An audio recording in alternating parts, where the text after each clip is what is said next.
সত্যিই বলছি যে দুধ দিয়ে পাবদা মাছ ধোয়ার পর রান্না করে খেলাম, অসম্ভব স্বাদ হয়েছে। আপনারাও একবার এভাবে করে দেখেন তাহলে খুবই মজা পাবেন। যাই হোক আমি কিভাবে আগের ভিডিওতে মাছ ধোয়া দেখাচ্ছি, এখন দেখাবো মাছ রান্না। তো যাই হোক এখানে পাবদা মাছগুলো আমি নিলাম।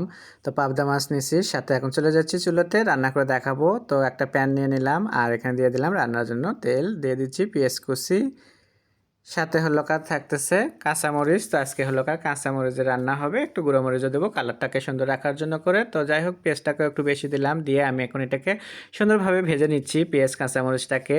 একটু কাঁচামরিচের ঝালটা খুবই কিন্তু কম, এই জন্য কিন্তু আমি 5-6টা দিচ্ছি। তো স্বাদ মতো লবণ দিচ্ছি, হলুদ পাউডার দিচ্ছি, আর দিয়ে দিচ্ছি আদা রসুন বাটা, এখানে একটু মরিচ পাউডার কালারটাকে সুন্দর রাখার জন্য দিলাম। দিয়ে আমি আবারও পেঁয়াজের সাথে একটু ভেজে নিলাম, আর এটাকে এখন পানি দিতে হবে, মশলাটা যেন কোনোভাবে পুড়ে না যায় সেজন্য করে একটু পানি দেবো, দিয়ে মশলাটাকে সুন্দরভাবে কষিয়ে নেব।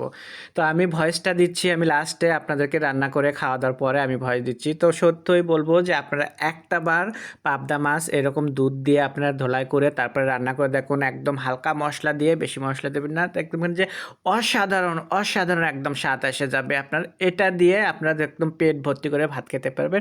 এক্সট্রা আপনাদের আলাদা কোনো তরকারি করতে হবে না। আমি যেটা বলবো আমার কাছে খুবই ভালো লাগছে, আমি শুধু এটা দিয়ে ভাত খাচ্ছি। দেখা গেছে আমি 2 পিস মাছ খাইছি, তারপরে 1 বাটি ঝোল মনে করেন যে আমি ভাতের সাথে নিয়ে সুন্দরভাবে মেখে একদম আমি খেয়ে নিচ্ছি। তো যাই হোক মাছটা দিয়ে যেটা আমি রান্না করলাম, যে দেখতে পাচ্ছ তোমরা, কষা নিলাম, নেওয়ার পরে আমি এখন এখানে রান্নার জন্য করে পানি দিয়ে দিচ্ছি। তো পানি, গরম পানি দিলাম, দিয়ে আমি সুন্দর করে আবার আলতো হাতে একটু নাড়াচাড়া দিলাম।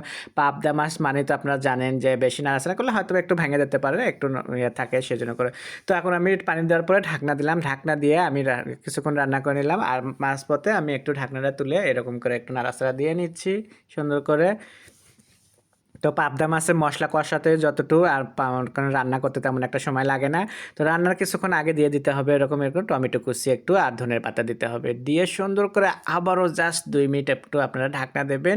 ঢাকনা দেওয়ার পরে তুলবেন, তোলার পরে আপনারা সুন্দরভাবে পরিবেশন করে নেবেন, দেখবেন যে খুব সুন্দর হয়েছে। তো যাই হোক আমার রান্না কিন্তু মোটামুটি শেষ। আপনাদের যদি ভালো লেগে থাকে, স্বাদ ও স্বাদের গল্পের সাথে থাকবেন, বেশি বেশি লাইক কমেন্ট শেয়ার করবেন। নতুন নতুন ভিডিও দেখার জন্য আমার ফেসবুক পেজে, ইউটিউব চ্যানেলে সাবস্ক্রাইব করবেন। আর বাসায় একবার হলেও আপনারা এভাবে করে দেখেন তাহলে